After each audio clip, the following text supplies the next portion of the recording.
Well, thank you for coming today. I'm Sheriff Jason Mikesell with the Teller County Sheriff's Office. With me today is Senator Mark Baisley. To my right and to my left is Commissioner Dan Williams.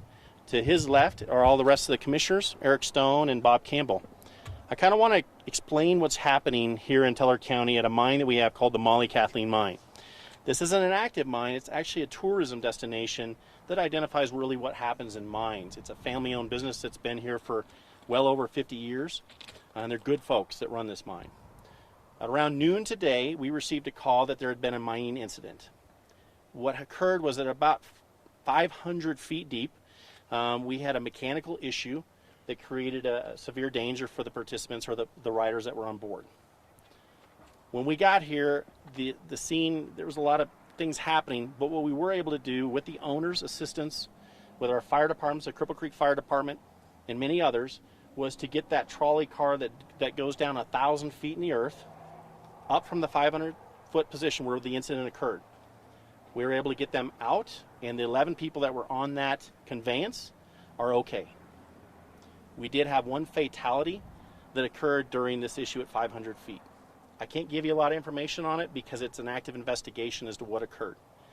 I will tell you that we are in contact with the state of Colorado, and actually Jared Polis, the governor of Colorado, has called me directly, and our commissioners, and is working with us directly to make sure that this issue can be resolved. I do have 12 people at 1,000 feet that are still there. At this time, they're all safe at the bottom with one of the workers here. We're looking at trying to find out what occurred with the elevator system and be able to get them out of the mine utilizing the elevator system. But we also have other plans in case of an issue. So we do have ropes teams here from Colorado Springs Fire Department and a lot of other folks are assisting us. So we have MSHA that's been notified and OSHA. And from the state of Colorado, we have their engineers coming also to really inspect the elevator to make sure. Because what I want to make sure before we bring up an elevator with people on it, that it's safe, that this vehicle is safe for them to get to the surface. And right now, or what I know right now, is that they are safe at that 1,000-foot level. They honestly don't know that we've had an issue other than there's a problem with the elevator. So that's what we're waiting to do, is make sure that we can bring them safely at this time. Any questions that you have, I can probably answer as long as it doesn't affect the investigation. I can't give you a time on when they're going to get all the way out of this because I don't know what occurred with the elevating system. So once I have that, we'll be more than happy to give it to you. Sheriff, are you aware of the conditions under the ground right now in the mine, temperature-wise, the spacing in that elevator? Yeah, so actually they're in a shaft at the bottom. There's a tour that goes on at the 1,000-foot level where they show them how mining was done. That's where they're at. So they're actually safe on the ground inside the tunnel, and the atmospherics are good inside the tunnel. So I can tell you right now they're drinking water, they have chairs, they have blankets, they have what they need for now, right? We're just trying to keep down the worry of what's going on so that nobody gets excited, right? And there's no really, we do have communications with them, so everyone is fine at this point. Was it an issue? Oh, sorry, did I cut you off? My bad. No, please go ahead. Was there an issue? Was it more an issue with the trolley car or the mechanics of the elevator shaft that caused this? Well, I call it a trolley car, but it's kind of a trolley elevating system. That is one of the things we're looking at. We don't know exactly what happened for this elevator to have this issue, and that's why we're checking to make sure. Really, because really, right now it's all about the safety of the people that are at the bottom, and that's where our prayers are at right now.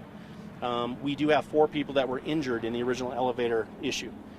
Those are minor issues, back pain, neck pain, arm pain.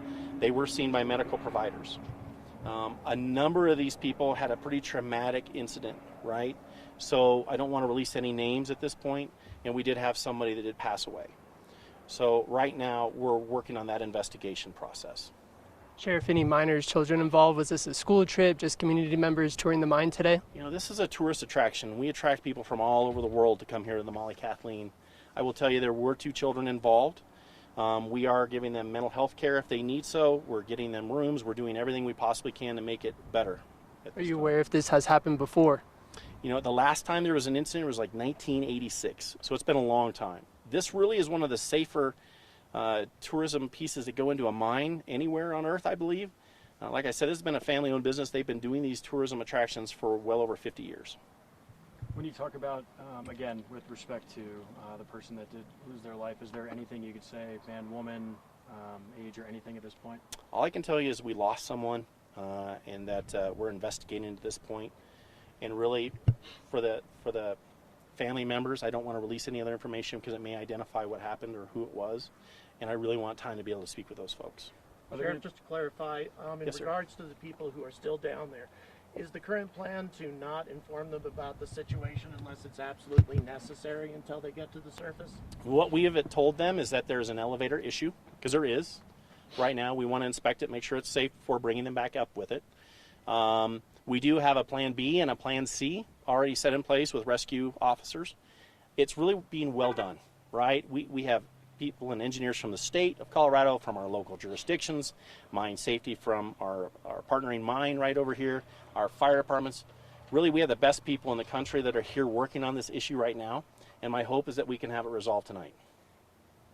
It's our understanding there's supposed to be daily inspections when it comes to tourist sites like this one, or shafts that operate within mines like this. Is there questions right now into, where or how that was kind of carried out yesterday, overnight, this morning? Well, I will tell you that these folks are inspected quite often. I don't know what their last inspection time was. That's part of the investigation that will occur. I will tell you this is the only safety issue we've seen in since 1986, right? So they've done a good job with that, and the state of Colorado actually looks at that. So that's what I can tell you about that. Just to reiterate, so you said about 11 people have been rescued. There was one fatality, and there's still 12 more that are at the bottom. At the bottom at 1,000 feet, yes. Okay. All right. Dan, would you like to say something? Yeah, just reiterate, thanks for your forbearance and your patience. Obviously, these folks have families. You're looking at folks behind you here, city council, mayors of all our small municipalities. We take these things personally, and so I'd ask for your forbearance. Just stick to the facts. Jason is our incident commander. I also want to say thank you to Jared Polis, to our governor.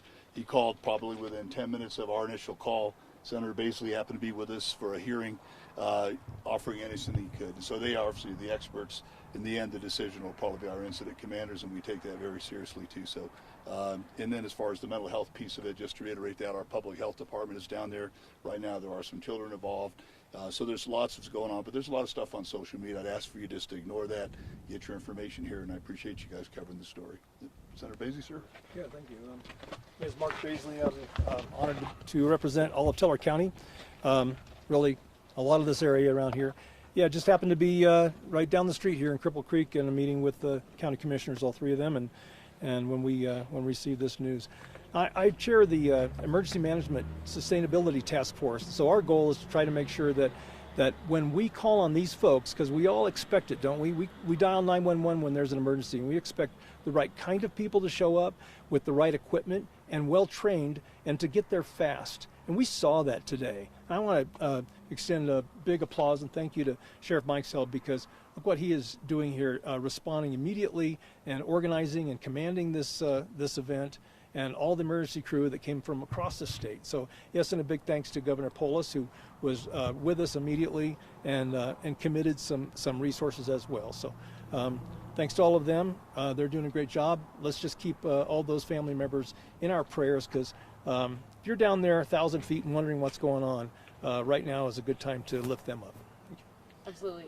And Sheriff, one last thing. You Yes, talked ma'am. about how you would like to have the elevator operational again to get these people out. You said that you do have a plan B and you do have a plan C. Can you go into that if that were the circumstances of you guys would have to kind of shift? Yep. What that So would look like? we do have Colorado Springs Fire Department here. They're 1,000 feet down.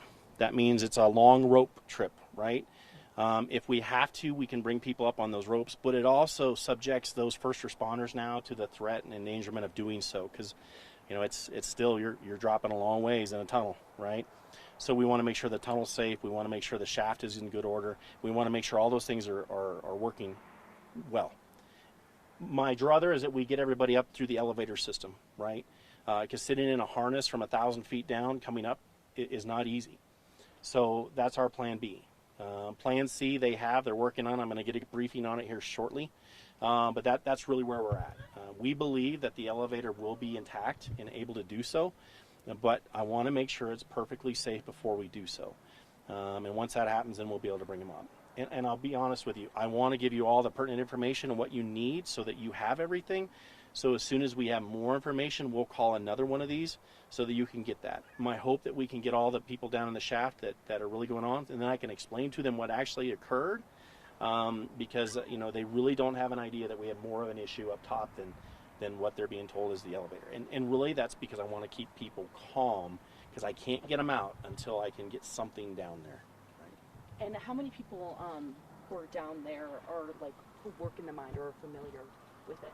We have one person from the family mining operation that's down there with them, keeping everyone calm.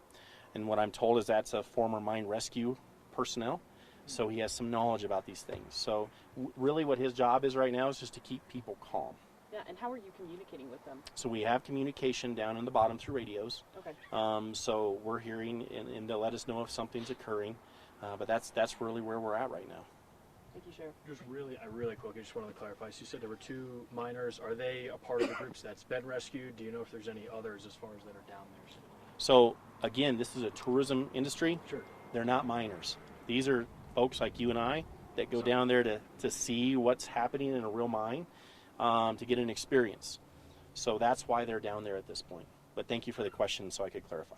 No, I think I was just a slip of tongue. I know they're obviously tourists, I guess. It was a question he asked earlier. There was the 2 children. So those are already people that are out. They're already out, yes. Okay. And I will tell you, because we've seen a lot on social media, that there's a report that the mine has collapsed. That is not the case, right? The mine has not collapsed. It is stable at this point for what we know. So if I find out differently, I'll be more than happy to get you that information. Real quick, how did you get those initial 11 on? Running through the elevator system. Okay.